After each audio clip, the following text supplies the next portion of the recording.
My name is David Coleman. I'm Emeritus Professor of Demography in the University of Oxford. I've been retired for over 10 years, and I interest myself in all sorts of aspects of demography, not just migration, but also mortality, fertility, and all the other things that we play with. Thank you very much. I call Shadow Minister Matt Vickers. Yeah, do you have any particular concerns about this bill as it's drafted, or any suggested ways in which it might be improved to achieve its ends? Well, the sad fact is that I do have reservations about the bill, and I don't have any magical solutions to put that right. I'm sorry to say, it is, after all, an intractable problem, this question of asylum and migration. My concerns are that it's, well, we have to, we're forced to start, to restart or intensify a war which we may not easily win, rather similar, as I suggested in my note, to the war against drugs. It'll be difficult, probably perpetual, probably indecisive. It'll have some effect. It'll consume a great deal of effort. It may involve unkindness to asylum seekers and risk possibly to those doing the investigations. And it's I think, very much a second best to the idea of trying to deter migration for asylum claiming in the first place. That, of course, was dismissed by the present government as being unfeasible, unworkable, unkind, and so the Rwanda scheme was scrapped. But although it sounds rather brutal, seems to me to be the only obvious way of deterring movement to Britain by making the movement to Britain unattractive. And the obvious way of doing that is to divert at least some of the claimants to somewhere where they will be safe, but where they will not enjoy the benefits of being in a rich country. I mean, there are four ways of dealing with this issue, are there not? One is to have open borders so everyone who wants to come can come. There are two ways of being nasty. One is being nasty to the smugglers themselves, which is what this bill is primarily about, I suppose. The other is being rather nasty to people who wish to claim asylum, which the previous policy was doing. Or you could also have special routes of selected people who can be investigated possibly by the UNHCR and then admitted. And that's been ruled out by the government for the time being, as far as I can make out. Are there any lessons from abroad that we're failing to learn? Well, the lesson that everyone cites, I suppose, is the example of Australia, which, depending on which government is in power, had and has a policy of diverting people right across the other side of the Pacific to an island where they were notionally safe, but where they were not enjoying being in Australia. And that is supported or not supported, depending on which government is in power, which is one of the problems about migration policy, generally speaking. That whether the doors are tight shut or half open or fully open depends very much on the swings and balances of electoral change, and it's rather unpredictable. But that I think is inevitable. Thank you. Minister Dame Angela Eagle. Thank you very much. Professor Coleman, are you a member of the Galton Institute? No, well, yes and no. The Galton Institute doesn't exist anymore. The Galton Institute has changed its name to the Adelphi Forum on Genetics. But it's a eugenics organisation. No, it isn't. It's devoted to genetics research and has conferences every year on genetics research and promotes research into that, and has a small grant fund which people can apply for.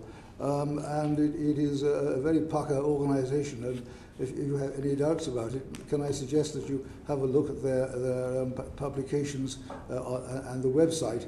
You will find something by me on that, which is only slightly connected with genetics. It's a new light on old Britons. It's about paleontology and human evolution. That's one of the things that the organisation was interested in. You're quite right that it started off as the Eugenics Society, and before that it was the Eugenics Education Society. That was in the days when progressives of every kind were clustered around to support eugenic ideas because they were thought to be improving and beneficial to society. But of course, I think that eugenics was actually discredited, was it not, because of the rise of Nazi Germany and the Holocaust? Oh, it got a terribly bad name for that reason. Exactly so, yes, and that's why as over the last century, opinion has moved against using that word, using those notions. But it's nothing to do with asylum seeking, if I may respectfully point out. And do you believe in universal human rights, that all human beings are equal and deserving of universal human rights? Well, I suppose as a rather bad Christian, I'm bound to believe that. But the problem about human rights definitions is that they tend to be infinitely extendable, and all kinds of entitlements, which started off as being universally accepted by almost everyone of goodwill, tend to get expanded beyond reason. I think you mentioned that trying to deal with the problems of immigration, at least illegal or irregular immigration, deal with in some ways being nasty to smugglers, which this bill is, but also then nasty to asylum seekers. Do you want to talk about what you mean by that? Well, I mean that to make life less attractive, the prospect of life in the country of intended asylum less attractive than otherwise might be the case, and that's what the Rwanda policy was. I mean, I suppose slightly tongue-in-cheek to call it being nasty, but it certainly is not the same thing as being welcoming, is it? And the idea of the Rwanda bill was to secure the safety from persecution and risk of death of asylum seekers, which is the aim of asylum, without admitting them to Britain and all the benefits of being in a rich country. But the reality was that we had tens of thousands of people who'd arrived who couldn't be processed because of the Illegal Migration Act and the flaws in that, just living in hotels for forever, not being able to be processed, not being able to be sent anywhere else. How is that a solution to the issues that we're trying to deal with? Well, it was never... I'm not here particularly to defend the Rwanda policy, or I think it in principle had some merit. But that is a problem which would arise whether there was a Rwanda policy or an illegal immigration act or not, because of the sheer pressure of asylum seeking from all corners of the world. That has been the case in the past for a long time, and it will continue to be the case with now asylum claims up to 99,000 in the last year. It's not just to do with the Illegal Immigration Act. It's a worldwide process. Of course, asylum claims are up because they weren't being processed, and now they are. But that's dealing with a backlog that was caused by the problems with the Illegal Migration Act. I do not know how important the Illegal Migration Act was in increasing the number of the backlog, to be perfectly honest. In the past, it's been the same height without the Illegal Immigration Act. It was about 15 years ago, 20 years ago, it was also 90,000 per year, and that was way before any of the present legislation, or the past legislation, rather, was enacted. Thank you very much. Pete Wishart. Thank you. I was actually very excited when I found there was a professor of demography coming to this panel. I've got a particular interest in population demography. Oh, good. And using your vast knowledge of the subject, could you explain to the committee what the population and demographic trends will be for practically every European nation towards the middle part of the century and the end of the century, and how will these nations cope with the population stagnation and the population decline and the assorted problems with a smaller working age workforce supporting an older generation with a falling birth rate around the world? What will they do in order to deal with that? Well, this is a formidable tutorial group to try and give such an answer to. If I could say with any kind of confidence what was going to happen by the middle of the century, I deserve a Nobel Prize. You're a professor, you must know. But I can do my best. The present situation, as you obviously are suggesting, is rather dire from the point of view of domestic demography. The fact that the so-called total fertility is down to 1.44 and may fall more further. Than that. And therefore, this presages considerable population ageing and decline should it continue. But perhaps I, at the risk of being technical and boring, point out that this measure, this total fertility, is a snapshot. All it is a calculation about on average, how many babies the average woman, if you can imagine an average woman, would produce over a lifetime if the current levels of age-specific fertility were to continue. That is to say, the same levels of birth rate, age 15 to 19, 20 to 24, and so on. If that continues at the present level, then what would happen in the long run? You get 1.44 babies. But this is a very volatile measure. It goes up and it goes down. Back in 2010, it was 1.94, which is really very healthy and probably as high as you can possibly get. You need 2 children per woman. Yes. To sustain levels. I'm not telling a professor you that. Or 2.1. This is true, although there's risk of starting another hair.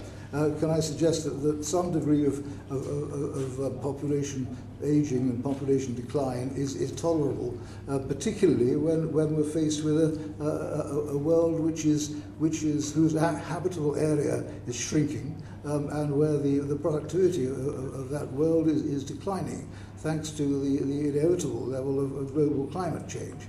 The last thing we want, it seems to me, anywhere, is population growth.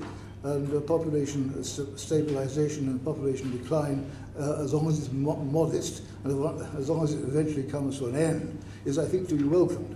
I've said that with colleagues on a number of occasions. But I do agree that the present level of fertility is very unsatisfactory. It would be much healthier if it were higher. One gets into perilous waters trying to persuade people to have more children. The important thing is to identify those obstacles which stand in the way of the family size that people keep on saying they want to have. And despite all the problems at the present time, opinion polls suggest that people still want to have almost 2 babies or even more than 2 babies on average. But they can't for all sorts of reasons. In this country, some of those reasons are very obvious. One of them is the atrocious cost of housing.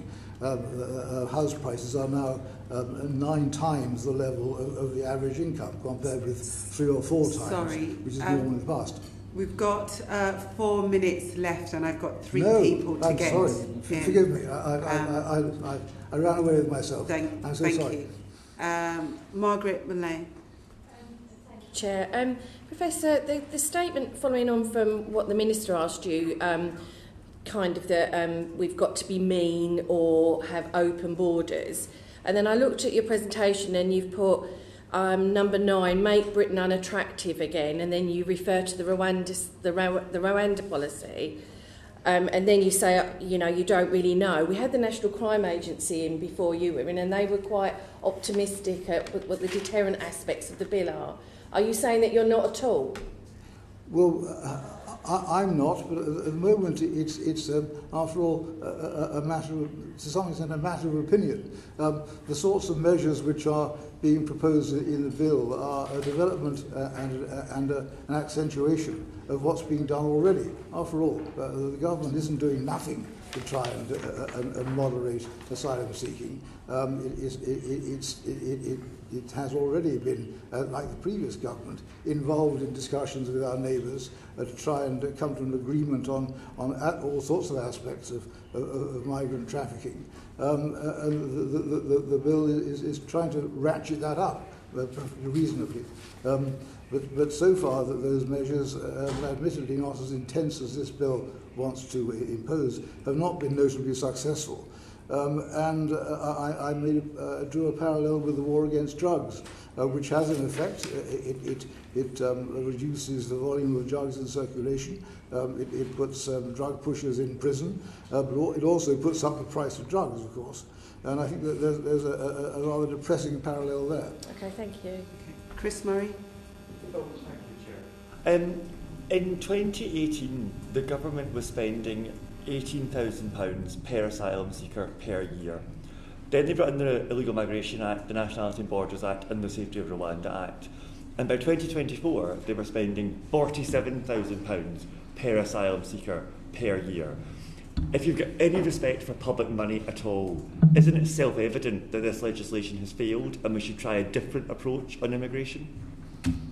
Well, that, I suppose, is the reason why the previous government wanted to try and do something very different indeed in the Rwanda policy, which is, you know, was never tried, might well have failed, but was certainly a different avenue, as you were not the one you had in mind, I'm sure. But nonetheless, it was a different way of doing it. By attacking the problem from a very different angle, from the question of demand rather than control.